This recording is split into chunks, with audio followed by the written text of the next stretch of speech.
புது வாழ்வு தந்தவரே, புது துவக்கம் தந்தவரே. ஆண்டவரும் இரட்சகருமாகிய இயேசு கிறிஸ்துவின் திருப்பெயரினாலே உங்களை நான் வாழ்த்துகிறேன். இந்த இறைவார்த்தை மூலமாக ஆண்டவருடைய வார்த்தை உங்களோடு பகிர்ந்து கொள்வதிலே நான் மிகுந்த மகிழ்ச்சி அடைகிறேன். கர்த்தர் தாமே உங்களை ஆசீர்வதிப்பாராக. இன்றைய நாளுக்கான இறைவார்த்தை நீதிமொழிகள் 14ஆம் அதிகாரம் 1ஆம் வசனம். புத்தியுள்ள ஸ்திரீ தன் வீட்டை கட்டுகிறாள். புத்தியுள்ள ஸ்திரீ தன் வீட்டை கட்டுகிறாள். உலக பிரகாரமாக இப்படி சொல்வார்கள், ஆவதும் பெண்ணாலே அழிவதும் பெண்ணாலே என்று சொல்வார்கள். ஒரு பெண்ணால் ஆக்கவும் முடியும் அழிக்கவும் முடியும் என்று சொல்லி உலக பிரகாரமாக சொல்வது உண்டு. வேதம் சொல்லுகிறது, ஒரு புத்தியுள்ள ஸ்திரீ தன் வீட்டை கட்டுகிறாள். அதே நேரத்தில் மதியீனமான ஸ்திரீ, புத்தி இல்லாத ஸ்திரீ தன் வீட்டை இடித்து போடுகிறாள் என்பதை நாம் உணர்ந்து கொள்ள வேண்டும். அப்படியானால் ஒரு புத்தியுள்ள ஸ்திரீயினாலே தன்னுடைய வீட்டை, தன்னுடைய குடும்பத்தை அவளால் காத்து கொள்ள முடியும். அந்த குடும்பத்தை அவளால் கட்டி எழுப்ப முடியும். வேதத்திலே ஒரு 3 பெண்களை உங்களுக்கு நான் உதாரணம் காட்டுகிறேன்.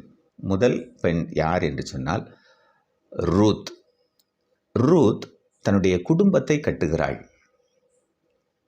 எவ்வாறு கட்டுகிறாள் என்று சொன்னால், அவள் புத்தியாய் நடந்தபடியினாலே அவளுடைய குடும்பம் கட்டப்படுகிறது. வேதம் சொல்லுகிறது, அவள் இஸ்ரவேலின் தேவனை அடைக்கலமாய் கொண்டபடியினால். எனவே தேவன் மீது அவள் நம்பிக்கை வைத்து அவருடைய செட்டைகளின் கீழ் வந்து அவள் புத்தியாய் நடந்து கொள்ளுகிறாள். அது நிமித்தமாக அவளுடைய குடும்பம் அங்கே கட்டப்படுவதை நாம் பார்க்கிறோம். இரண்டாவது ராகாப்.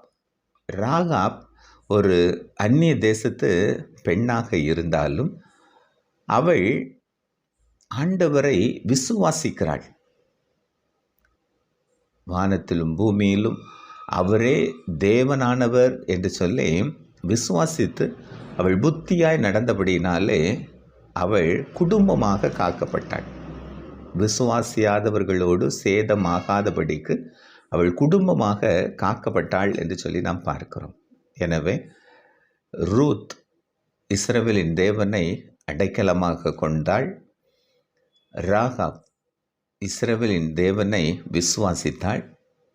மூன்றாவது எஸ்தர், ஒரு இன அழிவிலிருந்து அந்த இனத்தையே அவள் பாதுகாக்கிறாள் புத்தியாய் நடந்து.